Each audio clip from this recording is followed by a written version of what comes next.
আসসালামু আলাইকুম। Biology first পেপারের চ্যাপ্টার অ্যানালাইসিস অর্থাৎ চ্যাপ্টার ভিত্তিক প্রশ্নের সাজেশন এই ভিডিওতে তোমাদেরকে ওয়েলকাম করছি। আমি আবরার হামিম, ঢাকা মেডিকেল কলেজ থেকে এমবিবিএস কমপ্লিট করেছি এবং দীর্ঘ প্রায় 8 বছর ধরে মেডিকেল এডমিশন এবং একাডেমিক বায়োলজি নিয়ে তোমাদেরকে পড়িয়ে আসছি। ইনশাল্লাহ এই ভিডিওতে তোমাদের প্রত্যেকটা অধ্যায় ভিত্তিক যে প্রশ্নগুলো মাস্ট পড়তে হয় এগুলো ইনশাল্লাহ তোমাদেরকে ভাইয়া সাজিয়ে দিব, বলে দিব কোনটা বেশি জোর দিতে হবে, কোনটা একটু কম। এভাবে করে তুমি যদি রিভিশন দাও, রিভিশনের সময় কম লাগবে। প্রথমে বলে রাখি, সাজেশন হচ্ছে মূলত তাদের জন্য যারা একটু কম পড়ে বা যারা একটু পড়াশোনাটা অগোছালো। যাদের পড়াশোনা অনেক ভালো, যারা আমার একাডেমিক ব্যাচগুলোতে রেগুলারলি ক্লাস করেছো, নোট সব রেডি করা আছে, এর আগেও পড়েছো, তারা শুধুমাত্র ওগুলো রিভিশন দিবা। আমার একাডেমিক ব্যাচে আমি যা পড়াইছি এর বাইরে ইনশাল্লাহ কোনোদিন প্রশ্ন হবে না, হওয়ার সুযোগ নাই, কারণ সবই আমি একাডেমিক ব্যাচে পড়াইছি। সো সাজেশন ভিডিওতে তুমি শুধুমাত্র রিভিশন দেওয়ার ক্ষেত্রে এটাকে ইজি করে নিতে পারো, যেন তোমার এই প্রশ্নগুলো রিভিশন হয়ে যাওয়া মানে যেগুলো মোস্ট ইম্পর্টেন্ট প্রশ্ন বারবার যেগুলো আসে এগুলো পড়ে যাওয়া। কিন্তু প্রশ্নকর্তা আমি না, প্রশ্নকর্তা যারা অনলাইনে পড়াচ্ছেন কেউই না, প্রশ্নকর্তা যিনি আছেন তিনিই বলতে পারবেন প্রশ্ন আসলে কি আসবে। তো আমরা আসলে কি করতে পারি, আমরা ইম্পর্টেন্ট জায়গাগুলো বাছাই করে এগুলো শেষ করে তারপর বাকিগুলো পড়তে পারি। ওকে, আচ্ছা শুরু করি। প্রথমেই হচ্ছে মেডিকেল ভর্তি পরীক্ষার জন্য যে কোর্স, সেটার নাম টার্গেট ডিএমসি 6.0। তোমরা কমেন্টে লিঙ্ক পেয়ে যাবা। এই কোর্সে অ্যাডমিট হলে তুমি যদি এখন ভর্তি হও, এখন ভর্তি হলে তুমি 5টা বই অফলাইনে ফ্রিতে পাবা। একই সাথে top notch class, top notch exam, তোমাদের সাথে আমার ডিসকাশন, অলওয়েজ ডিসকাশনের জন্য একটা সুন্দর টিম থাকবে, প্যানেল থাকবে মেডিকেলের, যারা তোমার সকল কনফিউশনের উত্তর দিবে। অল টাইম তুমি টেলিগ্রাম সাপোর্ট পাবা। সো ওভারঅল একটা কোর্সের যা যা দরকার, টপ নচ জিকে ক্লাস ফারিয়াপুর, হ্যাঁ, একটা কোর্সের যা যা দরকার সব কিছুই তুমি ইনশাল্লাহ এখানে পাবা। জিকে কিন্তু আসলে এখন ওই অনেক বিভিন্ন জিনিস অ্যাড করে কিন্তু 15 নম্বরের কাছাকাছি চলে গেছে, বুঝছো? সো এই মানবিকতা এসব পার্ট অ্যাড করে 15 হয়ে গেছে। সো জিকেতেও একটা ভালো প্রিপারেশন দরকার। সো এই জন্য ওভারঅল একটা ভালো প্রস্তুতি যদি তুমি অনলাইনে থেকে ভালো ক্লাসের মাধ্যমে নিতে চাও, Target DMC will be a best solution for all of you. আর ভার্সিটি এডমিশন টেস্টের জন্য আমি যে কোর্সে আছি, this is Target DU 6.0। Okay, so তোমরা যারা যারা ভার্সিটির জন্য এনরোল করতে চাও তারা টার্গেট ডিউ 6.0 ইনশাল্লাহ এনরোল করবা। ঢাকা বিশ্ববিদ্যালয় এবং গুচ্ছ সকল ভর্তি পরীক্ষা ইনশাল্লাহ কাভার হবে ওই একটা ভার্সিটি অ্যাডমিশন কোর্সে। ওকে, আচ্ছা, ওখানে কিন্তু অনেক কিছু ফ্রি আছে। তুমি ভর্তি হলেই কিন্তু অ্যাডভান্সড সিক্রেট ফাইলস আরও কয়েকটা বই ইনশাল্লাহ ফ্রিতে পাবা। চলে আসি চ্যাপ্টার অ্যানালাইসিসের প্রথমেই। আমরা বায়োলজি ফার্স্ট পেপারের প্রথমেই অধ্যায় 1, বিসমিল্লাহির রহমানির রহিম। আমি যখন প্রথমে তোমাকে সাজেশন ভিডিও দিয়েছিলাম, ওখানে আমি বলেছিলাম যে অধ্যায় 1 থেকে প্রশ্ন থাকবেই, এটা মাস্ট, এটা ডাউট নাই। তো অধ্যায় 1-এর মধ্যে কিছু জায়গা আছে খুবই ইম্পর্টেন্ট, কিছু জায়গা আছে মানে মাস্ট, যেগুলো প্রতি বছর আসে এমন জায়গা। আমার ওয়ান শট নোটবুকের মধ্যে কিন্তু ভাই অলরেডি দিয়ে দিছি। যেমন একটা হচ্ছে ক্লোরোপ্লাস্টের গঠন এবং গুরুত্ব এবং কাজ। তো গুরুত্ব এবং কাজ আসলে একসাথেই খুবই ইম্পর্টেন্ট। ক্লোরোপ্লাস্ট না আসলে এটা ইনজাস্টিস হয়ে যায় অনেক ক্ষেত্রে, অনেক বোর্ডের ক্ষেত্রে। বাট যেহেতু আবার সম্মিলিত বোর্ড, সো এবার কিন্তু কোনো 1-2টা প্রশ্নকে সিলেক্টিভ ইন্ডিভিজুয়াল বলার সুযোগ নেই। মাইটোকন্ড্রিয়ার গঠন এবং কাজ খুবই ইম্পর্টেন্ট, 5 স্টার। তাহলে এই যে ক্লোরোপ্লাস্টের গঠন এবং কাজ, মাইটোকন্ড্রিয়ার গঠন এবং কাজ। রাইবোজোমের গঠন, কিছু কিছু বোর্ডে তুমি দেখবে রাইবোজোমের গঠন আসছে। ফ্লুইড মোজাইক মডেল, এটাও কিন্তু important. Fluid mosaic model 3 star 4 স্টারের মতো ফ্লুইড মোজাইক মডেলের ছবি কিন্তু সবার আঁকতে পারতে হবে, ঠিক আছে? আচ্ছা, গোলকি এই ছবির চিত্রের ক্লাস কিন্তু ইনশাল্লাহ আগামীকাল শুক্রবার আপলোড হবে। তোমরা চিত্রের ক্লাসটা ভাইয়ার ওখান থেকে করে নিবা। গোলকি বডির প্রকারভেদ মোটামুটি ইম্পর্টেন্ট, অত বেশি আহামরি না। লাইসোজোম, এই যে ক্রোমোজোমের প্রকারভেদ, এটা মোটামুটি important, 2 star, but it is important for actually MCQ. এমসিকিউতে আসলে সবগুলো টপিক থেকে প্রশ্ন আসতে পারে, এমসিকিউ অ্যানালাইসিস দেখবা। 5 স্টার ইম্পর্টেন্ট ডিএনএ গঠন এবং কাজ। ভাই ডিএনএর যেই ডাবল হেলিক্স মডেল, বুঝছো, নর্মাল দুটা সুতার মতো দিয়ে আঁকা একটা রাসায়নিক গঠন যেটা আমরা আঁকি, ওইটাও একটা। সো ডিএনএর এই গঠন কিন্তু খুবই ইম্পর্টেন্ট, এই গঠন ছাড়া পরীক্ষার হলে যাওয়া যাবে না। এবার আসি ডিএনএ, যে মাঝখানে আমাদের ডিএনএ আরএনএর পার্থক্য তো পড়বাই। এই যে 3টা প্রক্রিয়া আছে, ট্রান্সক্রিপশন, রেপ্লিকেশন, ট্রান্সক্রিপশন, ট্রান্সলেশন। এর মধ্যে ট্রান্সক্রিপশন এবং ট্রান্সলেশন খুবই কম আসে, বাট ট্রান্সক্রিপশন ট্রান্সলেশনের সম্ভাবনা খুবই কম। বাট যেটা সবচেয়ে বেশি আসতে সুযোগ আছে সেটা হচ্ছে অনুলিপন বা রেপ্লিকেশন। রেপ্লিকেশনের পরে সুযোগ আছে আসার ট্রান্সক্রিপশন। রেপ্লিকেশন আসলে যদি আমি 3 স্টার ধরি, ট্রান্সক্রিপশন হচ্ছে 2 স্টার, আর ট্রান্সলেশন যেটা এটা হচ্ছে 1 স্টার, মানে আসার সম্ভাবনা খুবই কম। বা রেপ্লিকেশন এবং ট্রান্সক্রিপশন তুমি পড়বা। এই দুইটা কিন্তু আমি ভিডিও দিয়েছি, অল্প সময় দেখবে, 10 থেকে 15 মিনিট লাগবে দুইটা পড়তে। আমার ভিডিও থেকে লিখে আমার নাম লিখে সার্চ করবা, তাহলে তুমি ইনশাল্লাহ দুইটা পেয়ে যাবা, ঠিক আছে? একদম কীভাবে লিখতে হবে ওইসব বলে দিছি পয়েন্ট আকারে। তুমি 10 থেকে 15 মিনিটের ভিডিও তুমি দেখে নিও, তাহলে অন্তত পক্ষে যদি এই প্রশ্ন চলে আসে, তোমার হাতে যদি অন্য অপশন না থাকে, তুমি এটা অ্যান্সার করতে পারবা। ওকে, এই গেল অধ্যায় 1। নেক্সট, কোষ বিভাজন। এই পিডিএফগুলো কই পাবা? আমাদের টেলিগ্রাম চ্যানেল যেটা আছে, তুমি দেখবে টেলিগ্রাম চ্যানেলটা কমেন্ট বক্সে দিয়ে দিব। ওই টেলিগ্রাম চ্যানেলে চলে গেলে সকল পিডিএফগুলো একসাথে পেয়ে যাবা, কোনো প্যারাহীনভাবে। ওই চ্যানেলে তুমি ম্যাক্সিমাম পিডিএফ তুমি আমার একদম খুব সহজে ডাউনলোড করে নিতে পারবা, হ্যাঁ, ফ্রিতেই। আচ্ছা, চলে আসি কোষ বিভাজন। ভাই এটা বিষয়টা হলো কি, এখান থেকে প্রশ্ন আসলে সবাই অ্যান্সার করবে আমি জানি, বাট যেটা হলো কি, এখান থেকে প্রশ্ন চাইলে কঠিন করা সম্ভব, চাইলে অধ্যায় 1-এর সাথে একটু ব্যালেন্স করে দেওয়া সম্ভব। মানে অধ্যায় 1-এর থেকে একটা পার্ট দিয়ে অধ্যায় এই 2 থেকে মিলাই দিতে পারে, যেহেতু দুইটাই কোষ রিলেটেড বিষয়। তো এখানে আমরা খেয়াল করবো, খুবই ইম্পর্টেন্ট মাইটোসিসের ধাপগুলোর মধ্যে metaphase, anaphase, very very very important, 5 star. Metaphase এবং অ্যানাফেজ হচ্ছে 5 স্টার, মাস্ট, এটা ভুল করার সুযোগ নাই। এই দুইটা পরীক্ষার সম্ভাবনা অনেক বেশি। প্রো মেটাফেজ 2 স্টার, তুমি দেখতে পাচ্ছ। এবার দেখো, খেয়াল করো মাইটোসিসের গুরুত্ব। ভাই কারণ কি, যে কোনো গুরুত্ব, মাইটোসিস মিউসিসের গুরুত্ব কেন বললাম? কারণ যে কোনো গুরুত্ব পরীক্ষায় ঘ নাম্বারে আসে। তো ঘ নাম্বারে গুরুত্ব আসলে আমরা চিন্তা করি, ভাই এই গুরুত্ব এমন কি, কিছু পয়েন্ট লিখে দিয়ে আসবো। বাট আসলে কিন্তু এমনিতে কিছু পয়েন্ট লিখতে পারবা না। তুমি দেখবা কিছু পয়েন্ট দিয়ে আসলে কাজ হয় না। তুমি কারণ 8টা পয়েন্ট তুমি যদি লিখতে না পারো, 9টা-10টা পয়েন্ট লিখতে না পারো, তুমি ঘ নাম্বারে ভালো মার্কস পাবা না। অবশ্যই যেটাই আসুক ছবি এঁকে দিবা। বলতে পারো ভাই মাইটোসিসের গুরুত্ব ছবি কি আঁকবো? এই যে লাস্টে দিয়ে তুমি এই যে এভাবে টান দিয়ে 2টা কোষ, এই যে 2টা কোষ, এই তুমি লিখলা 2n 2n, তুমি যে সুন্দর করে লিখে দিলা, ক্রোমোজোম সংখ্যা সেম টু সেম রয়ে গেল, এটাই কিন্তু মাইটোসিস, রাইট? একটা থেকে 2টা হয়েছে, এবং এটা হচ্ছে মাতৃকোষ, আর নিচে 2টা হচ্ছে অপত্য কোষ, বাচ্চা কোষ। চিত্র মাইটোসিস কোষ বিভাজন, এই যে এটাই কিন্তু একটা চিত্র। এবং বিশ্বাস করো, তুমি যদি এরকম করেও বই খাতাটা সাজাও, দেখবো ওই প্রশ্ন তুমি 4-4 পেয়ে গেছো, নাহলে তুমি গদবাধা লিখে 4-2-3 পাইতা, 4-4 পেয়ে যাবা। এটা একটু খেয়াল করবা। সো ভেরি মাচ ইম্পর্টেন্ট, যে কোনো গুরুত্ব পরীক্ষার জন্য মাস্ট, হ্যাঁ, যে কোনো গুরুত্ব পরীক্ষার জন্য মাস্ট। এবার আসি, মায়োসিসের অনেকগুলো ধাপ আছে, তার মধ্যে মাঝখানে 3টা, জাইগোটিন, প্যাকাইটিন, ডিপ্লোটিন, 3টাই খুবই ইম্পর্টেন্ট। এর সবচেয়ে বেশি ইম্পর্টেন্ট হচ্ছে এই 2টা। তো এই 2টাকে 5 স্টার দিচ্ছি, আর ওটাকে 4 স্টার দিলাম। সবচেয়ে বেশি ইম্পর্টেন্ট জাইগোটিন এবং প্যাকাইটিন। এবং প্যাকাইটিন থেকে প্রশ্ন আসার সম্ভাবনা অনেক বেশি যদি এখান থেকে আসে, কারণ প্যাকাইটিনের মধ্যে ক্রসিং ওভার ঘটে, তখন ওখান থেকে চলে যাবে ক্রসিং ওভারের গুরুত্ব, হ্যাঁ। সো ক্রসিং ওভারের পার্টে তোমাকে পড়ে ফেলতে হবে, এই যে ক্রসিং ওভারের গুরুত্ব, তখন ওখান থেকে চলে যাবে হচ্ছে। ওকে, এই প্যাকাইটিন থেকে তোমার ঘ নাম্বারে দেখা যাবে চলে যাবে ক্রসিং ওভারের গুরুত্ব। মাইটোসিস মিয়োসিসের পার্থক্য ছোটবেলা থেকে পড়ে আসছো, সো এই প্রশ্নটা খুব বেশি কঠিন হবে না। এবার আসি, এর মধ্যে আরো কিছু জায়গা আছে, যেমন ধরো অ্যানাফেজ 2, মেটাফেজ 2, মাঝে মধ্যে ওই জায়গাগুলো থেকে উদ্দীপক দেয়। মেটাফেজ 2, অ্যানাফেজ 2, মেটাফেজ 1, অ্যানাফেজ 1, মানে মেটাফেজ ওভারঅল ইম্পর্টেন্ট, বুঝছো? এখানে মেটাফেজ যেরকম ইম্পর্টেন্ট, ওখানেও মেটাফেজ তোমার 1, metaphase 2, anaphase 1, anaphase 2 important. And ওই ছবিগুলো একটা একটু প্যারা, তারপরে আমার ক্লাসে আলহামদুলিল্লাহ পড়াইছি, তোমরা ইনশাল্লাহ ওখান থেকে যদি ছবিগুলো একবার প্র্যাকটিস করে নাও। ওটা তো ছবি প্র্যাকটিস করার বিষয় না, এটা বোঝার বিষয় যে কোনটা কি অবস্থায় আছে, কারণ এটা ছবি তো আর মুখস্থ না। অনেকগুলো ধাপের জন্য জাস্ট একটু চেঞ্জ, কোনো সময় মাঝখানে আছে, কোনো সময় অর্ধেক আছে, কোনো সময় উপরে আছে, নিচে আছে। এটা তোমার ছবি প্র্যাকটিস করলে কোনো লাভ নেই। এটা তোমার আগে ওই টপিকটা বুঝতে হবে যে এর সাথে কি পার্থক্য, 5টা একসাথে সিরিয়ালে আঁকতে হবে যে কোনটার পর কোনটা হয়। ওকে, এই জন্য এটার জন্য ক্লাস লাগবে, নাহলে হবে না। তাহলে খেয়াল করবা, তাহলে হবে ইনশাল্লাহ, কাজে লাগবে। কোষ রসায়ন, এইটা তোমরা খেয়াল করছো কিনা জানি না, আমি আজকে সকালবেলা এটা একটা ব্র্যান্ড নিউ ওয়ানশট দিয়েছি, এর আগে একটা মাস্টার ক্লাস দিয়েছিলাম। মাস্টার ক্লাসের মধ্যে ইনশাল্লাহ সব কমন আসবে, কারণ ওখানে আমি সব পড়াইছি। বাট ওয়ানশট ক্লাসের মধ্যে জাস্ট সিলেক্টিভ টপিক যেগুলো বারবার আসে এগুলো পড়াইছি, হ্যাঁ।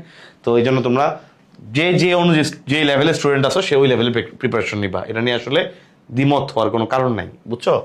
সেলুলোজ, এখন প্রশ্ন তো আমি করতাম না, আমি কি এখানে সাজেশনটা কিভাবে রেডি করলাম বা কিভাবে রেডি করা আছে।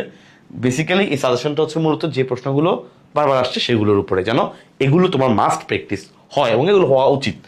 সেলুলোজ স্টার্চের রাসায়নিক গঠন খুবই ইম্পর্টেন্ট ভাই, খুবই ইম্পর্টেন্ট। সেলুলোজ এবং স্টার্চের রাসায়নিক গঠন এবং কাজ, কারণ এই সেলুলোজ এবং স্টার্চ দুইটাই কিন্তু পলিস্যাকারাইড, দুইটা গঠন কিন্তু খুব সুন্দর করে আঁকতে পারতে হয়। আমার ক্লাসে করলে তুমি এটা একদম অনায়াসে অ্যান্সার করতে পারবা। সুক্রোজ ভাই, এটার উপর 100টা স্টার দাও, 10 স্টার দিলাম। কারণ কি, কারণ সুক্রোজ এর আগে এই অধ্যায় থেকে সবচেয়ে বেশি আসা প্রশ্নগুলোর মধ্যে একটা, সুক্রোজের রাসায়নিক গঠন, হ্যাঁ, এবং কাজ। প্রোটিন তৈরির রাসায়নিক প্রক্রিয়া খুবই ইম্পর্টেন্ট, এটা 5 স্টার দিতে হবে আসলে। প্লাস প্রোটিন তৈরির রাসায়নিক প্রক্রিয়া কিন্তু খুবই ইম্পর্টেন্ট, কেন? কারণ প্রোটিন হচ্ছে অ্যামাইনো অ্যাসিডের সমাহার, আর প্রোটিন নিয়ে অনেক বড় বিস্তারিত আলোচনা করা আছে। বাট অ্যাটলিস্ট অ্যামাইনো অ্যাসিডগুলো যে বন্ধন করে প্রোটিন হয় এটা তোমাকে জানতে পারতে হবে, এবং সেই বন্ধন প্রক্রিয়াটা তখন তোমার দেখাইতে হবে। হ্যাঁ, জিনপ্লে প্রোটিনের ভূমিকা খুবই ইজি। 5 স্টার একটা এনজাইমের যে কাজ করে, এনজাইমের ক্রিয়া কৌশল খুবই ইজি, খুবই খুবই খুবই ইজি। মানে এটা হচ্ছে ইজি প্রশ্ন আসলে এই অধ্যায়ে নাই। মাস্ট মানবদেহে কোলেস্টেরলের ক্ষতিকর প্রভাব ভাই, লিপিড থেকে যদি প্রশ্ন আসে, এই প্রশ্নটা অনেকবার আসছে। কোলেস্টেরল মানবদেহে কি ভালো মানে খারাপ, কি ক্ষতিকর প্রভাব আছে? তো তুমি মোটামুটি জানো কোলেস্টেরল বাড়লে চর্বি জমে টমে হার্টের মধ্যে অ্যাটাক হয়, ব্রেনে স্ট্রোক হয়, এগুলো জানো, কিন্তু 2-3টা পয়েন্ট লিখলে কি নাম্বার পাবা না?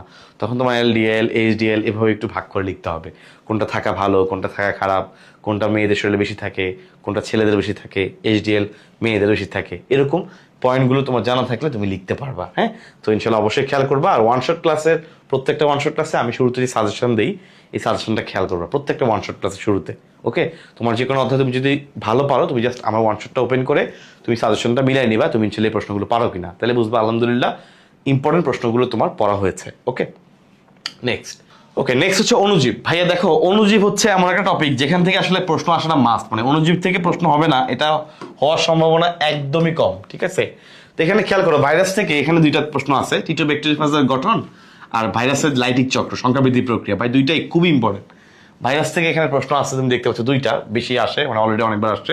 একটি আদর্শ ব্যাকটেরিয়ার গঠন এবং ব্যাকটেরিয়ার গুরুত্ব মাস্ট ভাই, ব্যাকটেরিয়ার ছবি। তাহলে আমরা এখানে ছবি পাচ্ছি মূলত 3টা। হ্যাঁ, 3টা ছবি বাসায় প্র্যাকটিস করবা।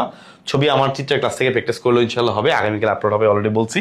ব্যাকটেরিয়ার গুরুত্ব ভাই মনে রাখবা, ব্যাকটেরিয়ার গুরুত্বের মধ্যে কিন্তু শুধু উপকারী দিক না, গুরুত্ব বললে কিন্তু শুধু উপকারী এমন না, উপকারী এবং অপকারী 2টা দিকই তুমি উল্লেখ করবা। হ্যাঁ, গুরুত্ব মানে 2 দিক দিয়ে গুরুত্ব, ভালো দিক দিয়ে গুরুত্ব, খারাপের দিক দিয়ে গুরুত্ব, কারণ এটা অপকারী দিকগুলো কিন্তু ইম্পর্টেন্ট, তাই না? এটার কারণে যে রোগ বালাই হচ্ছে এগুলো ইম্পর্টেন্ট। সো এখানে অনেকগুলো পয়েন্ট তুমি লেখার সুযোগ পাবা যদি তুমি একবার একটু পড়ে যাও। ম্যালেরিয়া পরজীবী এরিথ্রোসাইটিক সাইজোগনি ভাই খুবই ইম্পর্টেন্ট, খুবই ইম্পর্টেন্ট। মনে রাখবা, ম্যালেরিয়া চক্র যে হেপাটিক সাইজোগনি আছে এটা পরীক্ষাতে তেমন একটা আসে না, বাট এরিথ্রোসাইটিক সাইজোগনিটা আসে। ওই যে ট্রফোজয়েড, সাইজন, এমিবয়েড ট্রফোজয়েড, সাপনার দানা, রোজেট, এই যে পার্টগুলো তুমি জানো, সিগনেটরিং, এই পার্টগুলো থেকেই মূলত এমসিকিউ বেশি আসে, এই পার্টগুলো থেকে সিকিউতেও আসে। তার মানে এই চক্রটা খুব ভালো করে ইনশাল্লাহ পড়তে হবে। আরবিসি এর মধ্যে কি ধরনের পরিবর্তনগুলো ঘটে আমার চিত্রের ক্লাসের মধ্যে আমি এটা দিয়ে দিছি, তোমাদের নো টেনশন। মশকের দেহে ম্যালেরিয়ার জীবনচক্র, ওকে, বাট জনুক্রম খুবই ইম্পর্টেন্ট। মনে রাখবা জনুক্রমটা কি? জনুক্রম হচ্ছে কোনো প্রাণীর জীবনচক্রে হ্যাপ্লয়েড এবং ডিপ্লয়েড দশা পর্যায়ক্রমে যা বিভূত হয়, হ্যাপ্লয়েডের পর ডিপ্লয়েড, ডিপ্লয়েডের পর হ্যাপ্লয়েড, এইটাকেই বলা হয় জনুক্রম। তো জনুক্রমটা অবশ্যই খেয়াল করবা, কারণ জনুক্রম তোমার একই সাথে শৈবাল ছত্রাক, ব্রায়োফেরিটেরিডোফাইটা, এখন এগুলো থেকেও প্রশ্ন আসতে পারে জনুক্রম রিলেটেড, সব জায়গায় মোটামুটি আছে। বা যদি কেউ আগে না পড়ে থাকো, এটা যদি না বুঝো, তাইলে আমার ক্লাসে যতটুকু বুঝাইছি এনাফ, এর বাইরে গিয়ে মানে একাডেমিক ক্লাস থেকে এখন তো তোমার চাইলেও আসলে ওরকম পড়ার সুযোগ নাই, তাহলে তুমি অন্তপক্ষে ওগুলো দেখো। বা যদি ইনশাল্লাহ পারো, আমার ওয়ান শট ক্লাসে যেগুলোতে পড়াইছি ওকে, আর যেগুলো যারা আমার একাডেমিক ব্যাচে ছিল, ওই একাডেমিক ব্যাচের ক্লাস থেকে ইনশাল্লাহ চাইলে দেখতে পারো। নেক্সট শৈবাল ছত্রাক, খেয়াল করো, শৈবাল ছত্রাক টপিকটা অনেকে স্কিপ করতে চাও আমি জানি, বাট এখানে প্রশ্ন কিন্তু খুব আমূল না। খেয়াল করো, ইউলোথ্রিক্স বা ইউলোথ্রিক্সের গঠন এবং জনন, বা জনন কিন্তু মাস্ট, ইউলোথ্রিক্সের জনন কিন্তু মাস্ট, বুঝছো? যৌন জনন হয় গ্যামেটের মাধ্যমে, অযৌন জনন হয় স্পোর সৃষ্টির মাধ্যমে। আর দৈহিক আরটা আছে তোমার অঙ্গজ যেটা হয় সেটা হচ্ছে দৈহিক খণ্ডায়নের মাধ্যমে। তাহলে এই পয়েন্টগুলো উল্লেখ করে স্পোরের কয়েকটা টাইপ আছে এগুলো লিখবা, গ্যামেটার কিভাবে কিরকম আছে, কয়টা ফ্লাজেলা আছে না আছে, এগুলো লিখবা, কাজ হয়ে যাবে। অ্যাগারিকাসের গঠন, এই যে ছত্রাকের মধ্যে অ্যাগারিকাস, মাশরুমের গঠন খুবই ইজি ইজি ইজি। হ্যাঁ, স্টাইপ, পাইলিয়াস, গিল। আলুর ধসারক, এখন দেখো এই প্রশ্নটা অনেকে স্কিপ করে যে আলুর ধসারক ভাই কেন পড়বো, আসলে এই প্রশ্ন অ্যান্সার করবো না। কিন্তু যেটা হয় কি, গ নাম্বারে এখান থেকে একটা প্রশ্ন দেয় গঠন দিকে, যেখানে ছবি আঁকাটা খুবই সহজ, তুমি পারবা। আর ঘ নাম্বারে দেখা যাবে এখান থেকে একটা প্রশ্ন দিয়ে দেয়। এই জন্য লক্ষণগুলো আসলে কি আমরা চিনার জন্য, মানে উদ্দীপক চেনার জন্য লক্ষণ পড়বো। যে যেমন আলু ধূসর রঙে, পাতা একটু লাল লাল কালো কালো কালচে বাদামি এরকম একটা রং তুমি দেখতে পাবো পাতার মধ্যে, ওটা দেখলেই বুঝতে পারবা এই টপিক থেকে যদি প্রশ্ন আসে, শৈবাল ছত্রাক থেকে উদ্দীপক আসে, বুঝে যাবা। তো ওইটা দেখে বুঝবা আসলে কোনটা কোন রোগ হয়েছে। তাহলে রোগের লক্ষণ দেখে বুঝবো যে উদ্দীপক কোনটা বলছে, আর প্রতিকারটা মূলত পরীক্ষায় আসে, সিকিউতে মূলত প্রতিকারটা আসে। ওকে, তাহলে প্রতিকার আসলে প্রত্যেকটা টপিক থেকে দেখবা গদ্যতে অনেক লাইন লেখা আছে, 5-6টা শব্দ, 5-6টা পয়েন্ট মনে রাখবা, যেমন বর্ধ মিশ্রণ দিব, এটা করবো, স্প্রে করবো, এই কাটবো, এই কয়েকটা পয়েন্ট একটু গল্পের মতো করে, কৃষি শিক্ষা তো পড়ছোই বা একটু আইডিয়া তুমি করতে পারবা গাছ গাছালি নিয়ে, এটা তুমি একটু জেনে রাখবা। দাঁত রোগ হলে আমরা মোটামুটি কি বিভিন্ন অ্যান্টি ফাঙ্গাল ক্রিম দেই, এটা দেই সেটা দেই, দাঁত মর্দন গাছের পাতা দেই, দাঁত মর্দন গাছের পাতা রস লাগাই, এরকম। তো এই কয়েকটা বিষয় তুমি অবশ্যই খেয়াল করবা। ছত্রাকের গুরুত্ব ভাই খুবই ইম্পর্টেন্ট। দেখো শৈবাল ছত্রাকের গুরুত্ব আমি বলছিলাম না, ওই ঘ নাম্বারে সাধারণত গুরুত্ব দিয়ে দেয়, ঘ নাম্বার সাধারণত গুরুত্ব থেকে প্রশ্ন দিয়ে দেয়। শৈবাল ছত্রাকের পার্থক্য খুবই ইজি, খুবই ইম্পর্টেন্ট। আরেকটা জিনিস বলে দিই, লাইকেনের ছবি আছে একটা বইয়ের মধ্যে, যদিও লাইকেনের ছবি থেকে প্রশ্ন আসবে কিনা 2 স্টার দিলাম, বাট গুরুত্ব কিন্তু মাস্ট। হ্যাঁ, লাইকেনের গুরুত্ব ইনশাল্লাহ পড়বা। লাইকেনের কয়েকটা হালকা এমসিকিউ আছে, খুব বেশি পড়তে হবে না, কয়েকটা গুরুত্ব 3-4টা পয়েন্ট শিখে দেওয়া যেন বিপদের সঙ্গে এটা হতে পারে, ঠিক আছে? বাট লাইকেনের ছবি আছে একটা, খুবই সহজ, আমার চিত্রের ক্লাসে পেয়ে যাবা, টেনশন নেই। ব্রায়োফিটা টেরিডোফাইটা খেয়াল করে দেখো। রিক্সিয়ার গঠন মাস্ট, এটা একটা সহজ অধ্যায়। এই অধ্যায় থেকে যদিও আমার মানে ফুল সাজেশনের মধ্যে কেউ এটা রাখে না। কেন রাখে না? কারণ ছোট অধ্যায়, যদি প্রশ্ন না দেয়, যেহেতু তোমাদের প্রশ্নই আসবে 8টা, সৃজনশীল হচ্ছে অ্যান্সার করতে হবে 5টা, অধ্যায় আছে 12টা, ওই হিসেবে ছোট অধ্যায়গুলো একটু বাদ দেওয়া হয়। বাট যেহেতু তোমাদের শর্ট সিলেবাসের মধ্যে যারা এই অধ্যায় পড়ছো তারা বাদ দিয়ে যাও না। হ্যাঁ, রিক্সিয়ার গঠন থ্যালাসের প্রসেস খুবই ইজি, আমার ওয়ান শট ক্লাসে আমি একে দেখাইছি। রিক্সিয়ার প্রোথেলাস একদম মাস্ট, এখান থেকে প্রোথেলাস থেকে প্রশ্ন আসতে পারে। গ্যামিটোফাইটিক প্রোথেলাস, সবুজ কালারের, লাভ শেপ, এই যে এরকম একটা শেপ থাকে না, এরকম একটা শেপ থাকে প্রোথেলাসের। যাই হোক, টেরিসের জীবনচক্রের জনুক্রম, এই যে জনুক্রম বললাম না, এটা খুবই ইম্পর্টেন্ট। এই দেখো 5 স্টার। টেরিসের জন্য জনুক্রমটা কি? 5 স্টার, একদম মাস্ট। টেরিসের জন্য জনুক্রম 5 স্টার, আমার ক্লাসে পড়াইছি, দেখো সবাই। টেরিসের জনুক্রম হচ্ছে 5 স্টার। ব্রায়োফাইটার বৈশিষ্ট্য, টেরিডোফাইটার বৈশিষ্ট্য একটু লেস ইম্পর্টেন্ট, তারপর 2 স্টার একটু রিডিং দিয়ে যাবা, কারণ আলটিমেটলি রিক্সিয়া এবং টেরিসের যখন তুমি বৈশিষ্ট্য লিখতে যাবা তখন তোমার ব্রায়োফাইটার টেরিডোফাইটার বৈশিষ্ট্যগুলো অলরেডি অনেকগুলো হয়ে যাবে। তারপর ইনশাল্লাহ একবার রিডিং দিয়ে যাওয়াটা ভালো, রিডিং দিয়ে অবশ্যই সবাই যাবা। নেক্সট, নগ্নবীজি আবৃতবীজি, এটা তো আসলে আমার মনে হয় আমার স্টুডেন্টরা সবাই জানো যে এখান থেকে আসলে আমি কি পরিমাণে তোমাকে পড়াইছি। এই যে পুষ্প প্রতীক, পুষ্প সংকেত দুইটারই, হ্যাঁ, মালবেসি এবং পোয়াসি দুইটার পুষ্প প্রতীক, পুষ্প সংকেত সবচেয়ে বেশি এগুলো আসে। পোয়াসি গোত্রের বৈশিষ্ট্য গুরুত্ব, মালবেসি গোত্রের বৈশিষ্ট্য গুরুত্ব, সাধারণত 4টা প্রশ্ন সবচেয়ে বেশি আসে। এই 4টাই আসলে মেইন প্রশ্ন। বাকিগুলো হচ্ছে কি ওই যে মাঝে মধ্যে খতে দেয়, কোরোলয়েড মূল, সাইকাসের কোরোলয়েড মূল, সাইকাসের জনন, নগ্নবীজি আবৃতবীজি, তুলনা মানে পার্থক্য, তুলনা আসুক, পার্থক্য আসুক, অবশ্যই তুমি বক্স করে লিখবা। 3 নম্বরের জন্য 6টা পয়েন্ট, 4 নম্বরের জন্য 8টা পয়েন্ট, কিন্তু মাঝে মধ্যে একটু গেম খেলতে হয়। 3 নম্বরের জন্য তুমি যদি 7টা পয়েন্ট লিখো বা 8টা পয়েন্ট লিখো, হ্যাঁ, 4 নম্বরের জন্য 10টা পয়েন্ট লিখছো, তুমি পারো, ধরো না পারলে তো 8টাই লিখবা, পারলে 10টা পয়েন্ট লিখছো, তখন স্যার তোমাকে আসলে 4-3 দিতে কষ্ট পাবে, যে 4 নম্বরে 10টা পয়েন্ট লিখছে, না ওর 4 দিই, বাকিরা তো 8টা পয়েন্ট লিখছে, 3 দিছি, ওই চিন্তা করে স্যার দেখবে তোমাকে ইনশাল্লাহ 4 দিয়ে দিছে। আর 3-এ মোটামুটি 6টা পয়েন্ট লিখলে 3 দেয়। তারপরে ধরো তুমি কোনো কারণে একটু খারাপ স্যারের কাছে তোমার খাতাটা পড়লো, তুমি 1-2টা পয়েন্ট বাড়ায় লিখছো, পারো দেখে, সময় আছে, ওই টাইম কিন্তু খেয়াল রাখতে হবে। তুমি ভেবে ছিল বাড়ায় লিখলা, তখন স্যার চিন্তা করবে যে না ওরে তো পয়েন্ট বেশি লিখছে, ওর 3 দিই। এই যে 1-2 নাম্বার করে এইভাবে বাড়ে, এই 1-2 নাম্বার করে যোগ করতে করতে কিন্তু পরবর্তীতে টোটাল প্রশ্নে গিয়ে বেশ ভালো 8-10 নাম্বার অ্যাড হয়ে যায়। এটা কিন্তু অনেক বড় একটা ইম্পর্টেন্ট ফ্যাক্ট। ওকে, যখন যে সব প্রশ্ন তো সহজ হবে না, যে প্রশ্ন সহজ হবে ওখানে তোমাকে নাম্বার উঠানোর চিন্তা করতে হবে, আবার টাইমের দিকে খেয়াল রাখতে হবে, টাইম যেন না চলে যায়। টিস্যু ঋষিতন্ত্র, এখান থেকে ছবি আসে, বুঝছো? বাজক টিস্যুর যেই শ্রেণীবিন্যাস সবই 3 প্রকার। এখান থেকে বৈশিষ্ট্য কাজ মাঝে মধ্যে দেয়, বাট 5 স্টার সবগুলো পড়বা, কারণ এমসিকিউ এখান থেকে আসতেই পারে। বাট বেসিক্যালি খুবই ইম্পর্টেন্ট আমাদের এই যে তুমি একবীজপত্রী উদ্ভিদের মূলের অন্তর্গঠন, এখান থেকে মূল ছবি আসে, বুঝছো? একবীজপত্রী মূলের অন্তর্গঠন, আর একটা দ্বিবীজপত্রী মূলের অন্তর্গঠন, দুইটাই আসে। হ্যাঁ, দুইটাই আসে, একবীজপত্রীটা বেশি আসে আর কি, বুঝতে পারছি, কিন্তু দ্বিবীজপত্রীটাও আসে। দ্বিবীজপত্রীর মূলের অন্তর্গঠন ভাইয়া এটাও কিন্তু আসে না যেমন, এটাও আসে।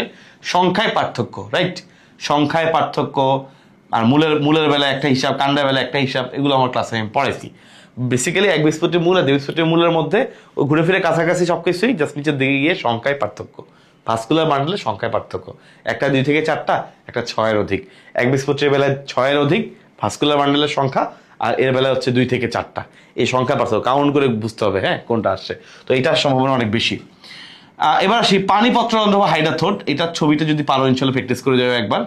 এপিডার্মাল টিস্যুতন্ত্রের প্রকারভেদ, এর মধ্যে পানিপত্ররন্ধ্রটা খুবই ইম্পর্টেন্ট। হাইডাথোড যে পানি বের করার প্রক্রিয়াকে গাটেশন বলা হয়। এই যে একবীজপত্রী কাণ্ড এবং মূলের মধ্যে পার্থক্য দেখো, এই যে একবীজপত্রী কথাটা আসছে, এই একবীজপত্রীর মধ্যে পোয়াসি আছে। সো যেহেতু এটা সম্মিলিত বোর্ড, অনেকগুলো অধ্যায়, ফুল সিলেবাসে পরীক্ষা, সেই হিসেবে অধ্যায়ের সাথে রিলেট করে এখান থেকে অধ্যায় 8 যুক্ত করে প্রশ্ন আসতে পারে, সম্ভাবনা থাকে। হ্যাঁ, প্রশ্ন আমি করতাম, আমি প্রশ্ন করি নাই, আমি আসলে বলতে পারবো না যে কী আসছে, কিন্তু আমরা ইনশাল্লাহ রিলেট করে ইম্পর্টেন্ট জায়গাগুলো হয়তো যদি ভালো মতো গুছিয়ে যাই, তাহলে প্রশ্ন যেভাবেই আসুক আমরা উত্তর করতে পারবো। ওকে, চলে আসিস নেক্সট। উদ্ভিদ সাহিত্যতত্ত্ব, ভাই এটা থেকে প্রশ্ন হবে, আপনিও জানেন আমিও জানি, কিন্তু যেটা বিষয় যে সবাই আমরা পড়ি না, কিন্তু উদ্ভিদ সাহিত্যতত্ত্ব থেকে একদম ইম্পর্টেন্ট C3 চক্র, C4 চক্র, C3 C4 তুলনা, গ্লাইকোলাইসিস, ক্রেবস চক্র, শক্তির হিসাব, একদম মাস্ট। এগুলো ছাড়া এই অধ্যায় থেকে মানে প্রিপারেশন কমপ্লিট বলার সুযোগই নাই, এবং এই অধ্যায় পড়ছো মানে এইগুলো এই টপিকগুলো আগে রিভিশন দিবা। তারপরে তুমি এই পথচন্দ্র খোলা এবং বন্ধ হওয়া মানে প্রশ্নজনের যে আধুনিক মতবাদ, অনেক মতবাদ আছে, সব লাগবে না, শুধুমাত্র আধুনিক মতবাদটা তুমি ইনশাল্লাহ পড়ে যাবা। সব লাগবে না, শুধুমাত্র আধুনিক মতবাদটা পড়ে যাবা মাস্ট। খনিজ লবণ পরিশোষণ মানে ওইরকম আহামরি কিছু না, তারপরেও একটু আইডিয়া রাখা ভালো। ওই যে মাঝে মধ্যে অ্যাটিপিক্যাল প্রশ্ন হচ্ছে, ভাই শুধু ইম্পর্টেন্ট জায়গাগুলো পড়ে গেছিলাম, ইম্পর্টেন্ট দেয় নাই, তখন যেন তুমি দুই একটা প্রশ্ন খনিজ লবণ পরিশোষণ পারো। খনিজ লবণ পরিশোষণের সব মতবাদ কি পড়া সম্ভব না। তুমি যে কোনো অন্তপক্ষে সক্রিয় পরিশোষণের নামগুলা, নিষ্ক্রিয় পরিশোষণের নামগুলো, যে কোনো একটা দুইটা প্রক্রিয়া তুমি পড়ে যাও, যেন নামগুলো লিখে একটা বা দুইটা সহজ প্রক্রিয়া লিখে দিয়ে আসলে, ছবি এঁকে দিয়ে আসলে নাম্বার পেয়ে যাও। ওই চিন্তা করে আগাও, বুঝতে পারছো? খনিজ লবণ পরিশোষণ নিশ্চয়ই তোমার 4 নম্বরের জন্য আসবে না, 3-এর জন্য আসবে। 3-এ তুমি কিছু না পড়াচ্ছে, অন্তপক্ষে 2 বা এমন আছে তুমি নামগুলো লিখে কোনটা শক্তি খরচ হয় না, একটা প্রক্রিয়া তুমি একটা এক্সপ্লেন করলো ছবি এঁকে, দেখবা 3-এ 3 পেয়ে যেতে পারো, অন্তত 3-এ 2 তো বাবা। তো যেখানে তোমার নাম্বার নিয়ে তুমি সংশয় ছিল, সেখানে তুমি 3-এ 2 পেয়ে গেছো। আবার আরেকটা দেখা যাবে যে হৃৎপিণ্ডের লম্ব হচ্ছে আঁকা, তুমি অনেক ভালো করে শিখে গেছো, অনেক ভালো করে আঁকার চেষ্টা করছো, স্যার এমন মতো হবে কোনো গ্যারান্টি নেই, 3-এ তোমাকে ওখানে 2 দিছে। তো এটা অনেক ভালো পারো, অনেক সময় দিয়ে করছো, কিন্তু তারপরে তুমি 3-এ 2 পাইছো। আর এখানে দেখা যাবে এই ধরনের প্রশ্নে তুমি একটু কম পারতা, কিন্তু তাও তুমি মোটামুটি খাতাটা গুছিয়ে সুন্দর করে লিখে দিয়ে আসছো, 3-এ তুমি ওই 2 বা 3 পেয়ে গেছো। তো এই জন্য এগুলোতে ট্যাক্টফুল হইতে হবে। সালোক সংশ্লেষণের এবং শ্বসনের গুরুত্ব এবং পার্থক্য, গুরুত্ব বলছিলাম ভাইয়া, যে কোনো গুরুত্ব পরীক্ষা আসে, সেক্ষেত্রে ক্রেবস চক্রের গুরুত্ব কিন্তু পরীক্ষা আসতে পারে। শক্তির হিসাবটা অবশ্যই জানবা, যদিও এটা 9-10-এ বেশি আসে, ইন্টারমিডিয়েটও আসতে পারে, অনেক বোর্ডে আসছে। ক্রেবস চক্রের জন্য একটা সুন্দর ছন্দ আছে, ছন্দ দিয়ে আমরা ইজিলি ক্রেবস চক্র মনে রাখতে পারি। জাস্ট 7 থেকে 8 মিনিট বা 10 মিনিট একটা ভিডিও আছে, ক্রেবস চক্র লিখে সার্চ করলে ইউটিউবে তুমি পেয়ে যাবা। আমার নাম লিখতে হবে ক্রেবস চক্র বাই আবরার হামিম, লিখলে তুমি ইনশাল্লাহ ক্রেবস চক্রের ভিডিওটাও পেয়ে যাবা। ওকে, সো এটা খুব আহামরি কঠিন হবে না তোমার জন্য। নেক্সট, উদ্ভিদ প্রজনন এটা আমি বলছি আমার সাজেশনের মধ্যে, আমি বলছি যে এটা আসার সম্ভাবনা আছে, কারণ উদ্ভিদ প্রজনন যেহেতু শর্টের বাইরে, এবং যদি প্রশ্নটা সহজ করে তাহলে এখান থেকে আসলে প্রশ্ন দিবে। তো উদ্ভিদের কৃত্রিম প্রজনন প্রক্রিয়ার ধাপগুলো আমার 1 শট ক্লাসে আমি পড়াইছি, খুবই ইম্পর্টেন্ট। কৃত্রিম প্রজননের ধাপগুলো মাস্ট পড়ে ফেলবা। ধাপ পড়লে ঘ নম্বরে গুরুত্ব আসতে পারে, এটা একটা টাইপের সিকিউ আসতে পারে, এটা একটু আনকমন, বাট ধাপগুলো পয়েন্ট আকারে ইনশাল্লাহ পড়লে 6টা বা 8টা পয়েন্ট খুব ইজিলি তুমি লিখতে পারবা, 3-এ 3 পেয়ে যেতে পারো। যদি ছবি আঁকানে একটু সংশয় আছে, এটা ছবিটা একটু কঠিন, উদ্ভিদের কাটামাটা এসব, তারপরেও একটা ছবি আঁকবাই, মানে কাটতেছে বা ওই যে তোমার কৃত্রিম প্রজনন করে জোড়া লাগাচ্ছে, এরকম পুরো একটা ছবি তুমি আঁকার চেষ্টা করবাই বই থেকে দেখে। আচ্ছা, গুরুত্ব তো অবশ্যই লিখতে হবে। এই গুরুত্ব কিন্তু তুমি যদি রিডিং দিয়ে না যাও, তুমি যদি পয়েন্টগুলো ভালো করে মুখস্থ করে না যাও, তুমি পরীক্ষা লেগে লিখতে পারবা না, আমি বলে দিলাম। কারণ পরীক্ষা লেগে তুমি 3টা পয়েন্ট 4টা পয়েন্ট লিখতে পারবা, 8টা পয়েন্ট মাথা থেকে বেরোবে না। পুং গ্যামেটোফাইটের প্রক্রিয়া, স্ত্রী গ্যামেটোফাইটের প্রক্রিয়া মনে রাখবা। পুং গ্যামেটোফাইট এবং স্ত্রী গ্যামেটোফাইটের মধ্যে সবচেয়ে বেশি আসে স্ত্রী গ্যামেটোফাইট, সবচেয়ে বেশি আসে স্ত্রী গ্যামেটোফাইট। সো স্ত্রী গ্যামেটোফাইট কিন্তু মাস্ট। স্ত্রী গ্যামেটোফাইট যেহেতু অনেকগুলো ধাপ আছে, এটা ছবি সহ আসে, আর জোর কলম তেমন মোটামুটি আসে। নিষেকের গুরুত্ব মাস্ট, নিষেকের গুরুত্ব পরীক্ষায় আসতে পারে, নিষেকের গুরুত্ব ভেরি ইম্পর্টেন্ট। নিষেকের গুরুত্ব পরীক্ষায় ঘ নম্বরে অনেক সময় দেয়। নিষেকের ফলে যে ডিম্বক বীজে পরিণত হয়, গর্ভাশয়ে ফলে পরিণত হয়, নিষেকের পরিবর্তনগুলা, এগুলো ইনশাল্লাহ সুন্দর করে লিখবা। তো মোটামুটি এটাই। আর ডিম্বকের বিভিন্ন প্রকারভেদ, এগুলো আমি এমসিকিউ ক্লাসে পড়াইছি তোমাদের জন্য, কিন্তু টপ 500 এমসিকিউ বোটানি অলরেডি আমার চ্যানেলে আপলোড হয়ে গেছে। তোমরা ইনশাল্লাহ ওখান থেকে চাইলে ক্লাসও করতে পারো, চাইলে পিডিএফও দেখতে পারো, পিডিএফটা ডিসক্রিপশন বক্সে দেওয়া আছে। ওকে, ডিএমসি একাডেমি গ্রুপে গেলে ইনশাল্লাহ তোমরা ওখানে সব কিছু মোটামুটি পেয়ে যাবা। টেলিগ্রাম চ্যানেলে গেলে ইনশাল্লাহ পেয়ে যাবা। আমার ফেসবুক পেজ ডক্টর আবরার হামিমে গেলেও ইনশাল্লাহ পেয়ে যাবা। তো তোমার জন্য আমার আল্লাহর মধ্যে পুরো ফেসবুক, পুরো ইউটিউব জুড়ে একটা সুন্দর একটা বলয় তৈরি করা আছে। তুমি যেখানেই যাবা ইনশাল্লাহ, ডিএমসি একাডেমিতে ঢুকলেও তুমি দেখবা, ডিএমসি একাডেমি গ্রুপে ফেসবুক গ্রুপে ঢুকলে দেখবা তুমি ইনশাল্লাহ এইসব পোস্ট পেয়ে যাচ্ছ, লিঙ্ক শেয়ার করা এইসব post, moderator regular post upload দিচ্ছে, আমি আপলোড দিচ্ছি। তুমি বন্দি বসালা ফেসবুক পেজে দেখবা অলরাউন্ড দেওয়া হচ্ছে, আমার ফেসবুক পেজ ডক্টর আবরার হামিম, ওখানে দেখবে ইনশাল্লাহ দেওয়া হচ্ছে, ইউটিউব চ্যানেল আলাদা দেওয়া হচ্ছে। সো একটা কন্টিনিউয়াস প্রসেসের মধ্যে তুমি থাকবা, তোমার বায়োলজি নিয়ে চিন্তা করতে হবে না। এটা কিন্তু শুধুমাত্র এখন না, তুমি যখন ইনশাল্লাহ এডমিশনের জন্য যাবা, মেডিকেল বা ভার্সিটি যেখানে তুমি এডমিশন টেস্ট দিবা বা ইঞ্জিনিয়ারিং দিবা, বায়োলজি অনেকেই একটু করে পড়ে, সপ্তাহে 1 দিন হলে পড়ে। সবার আসলে চিন্তা থাকে যে সপ্তাহে 6 দিন ইঞ্জিনিয়ারিং পড়লো, 1 দিন বায়োলজি পড়ে দেখি, পরে মেডিকেলটা দিই, এবং এটা অনেকেরও হয় সত্যিকার অর্থে। তো ওইটা ইনশাল্লাহ তোমরা অনেকেই করবা। ঢাকা ভার্সিটির জন্য বায়োলজি পড়তে হয়, তো এই জন্য অনেকে এটা করবা। তো সেক্ষেত্রে তুমি ইনশাল্লাহ এই পেজগুলোতে বা এই গ্রুপগুলোতে একটু একটু ঘুরলে, মানে একটু ঘুরলে, তুমি একটু ঘাটাঘাটি করলে দেখতে পাবা তুমি সব কন্টেন্ট মোটামুটি তোমার জন্য সহজ সহজ উপায় ইনশাল্লাহ ভাইয়া দিয়ে রাখছি। ওকে, জীব প্রযুক্তি ভাইজান, জীব প্রযুক্তি এটা আসলে মিস করে না কেউ, তাই না? এটা মিস করে না, কারণ এটা সবচেয়ে সহজ অধ্যায়। টিস্যু কালচার পদ্ধতি, জেনেটিক ইঞ্জিনিয়ারিং পদ্ধতির ধাপসমূহ, এগুলোর গুরুত্ব, তাই না? এই তো পড়া তো এটাই, পড়া তো শরীরে জিনোম সিকোয়েন্সিং এর প্রয়োগ, মানে আলটিমেটলি পড়া কিন্তু এটাই যে টিস্যু কালচার ধাপগুলো, টিস্যু কালচারের গুরুত্ব, রিকম্বিনেন্ট ডিএনএ প্রযুক্তি ধাপগুলো, রিকম্বিনেন্ট ডিএনএ প্রযুক্তির গুরুত্ব। এই ধাপগুলোই অনেক সময় ইনসুলিনের নাম দিয়ে আসে, অনেক সময় ইন্টারফেরনের নাম দিয়ে আসে, যাই আসুক প্রসিডিউর কিন্তু সেম, প্রক্রিয়া কিন্তু, ছবিগুলো কিন্তু সেম। ওকে, তো এই অধ্যায়ে আমি এগুলো পড়াইছি, তোমরা ইনশাল্লাহ ওয়ান শট দেখে নিলেও এটা কাজ হয়ে যাবে। জীব নিরাপত্তা বিধানসমূহ প্রশ্ন যদি একটু ওই এলোপাতারি বাঙালিতে প্রশ্ন আসে তখন এসব জিনিস আসতে পারে, ওগুলো অ্যান্সার না করাই ভালো, এগুলোতে নাম্বার বেশি একটা পাওয়া যায় না। ঠিক আছে, জিনোম সিকোয়েন্সিং এর প্রয়োগটাও পড়ে ফেলবা। লাস্ট অধ্যায় জীবের পরিবেশ বিস্তার সংরক্ষণ, এই অধ্যায় থেকে যদি প্রশ্ন অ্যান্সার করতে হয় তাহলে বুঝবো বায়োলজির অবস্থা তোমার খুবই খারাপ। তারপরেও এই অধ্যায়ে ওই গরিবের সম্পদ কিরকম, তুমি অনেক কিছু পারতেছো না, এই অধ্যায় অন্তপক্ষে তুমি কিছু ব্যাখ্যা লাইন লিখতে পারবা, কিন্তু এটা সবার জন্য না, ভালো স্টুডেন্টের জন্য বলেও না। এসব প্রশ্ন লিখলে ভালো স্টুডেন্ট 10-এ 5 বা 6 সৃজনশীলে তার নাম্বার লস হবে, হ্যাঁ। বাট যারা ধরো একটু পড়াশোনা একদমই করে না, একদম ফাঁকিবাজ, তার ক্ষেত্রে এগুলো সে বসে বসে লিখবে। জীব বৈচিত্র্যের গুরুত্ব অপরিসীম, ইনসিটু এক্সিটু সংরক্ষণ, সুন্দরবনের অভিযোজন, সুন্দরবনের এইসবের গুরুত্ব, অভিযোজনের গুরুত্ব, এই সব বুংবাং জিনিস তারা আসলে বসে বসে লিখতে হবে। তখন কিছু করার নাই, যে পড়াশোনা করো নাই এগুলো লিখতেই হবে, বাট যে পড়াশোনা করেছো তার জন্য এটা না। ওকে, তাহলে আশা করি তোমরা আলহামদুলিল্লাহ একটা ভালো আইডিয়া পেয়ে গিয়েছো। টার্গেট এমসি 6.0 মেডিকেল এডমিশনের বেস্ট কোর্স হবে ইনশাল্লাহ তোমার জন্য। অবশ্যই এনরোল করে ফেলবা, এবং ইনশাল্লাহ আর্কাইভ লাইভ মিলিয়ে অনেক ক্লাস দেখবে ইনশাল্লাহ আমার দেয়া আছে। সো কোনো ক্লাসে ইনশাল্লাহ তোমার কোনো কমতি হবে না, এবং ইনশাল্লাহ তুমি বেস্ট ক্লাস, বেস্ট এক্সাম দিয়ে নিজেকে মেডিকেলের জন্য প্রিপেয়ার করতে পারবা। ওকে, সো আলহামদুলিল্লাহ বায়োলজি ফার্স্ট পেপারের সিকিউ অ্যানালাইসিস চ্যাপ্টার সাজেশনের এই ক্লাসটি শেষ হচ্ছে। আশা করছি মাস্টার বায়োলজির জগতে হামিম ভাইয়ের সাথে তোমার এই পথ চলার ইনশাল্লাহ একটা সুন্দর আউটকাম ইনশাল্লাহ আমি এইচএসসিতে দেখতে পাবো। সবার জন্য অনেক শুভকামনা, সামনের পরীক্ষা অনেক ভালো হোক। আল্লাহ হাফিজ।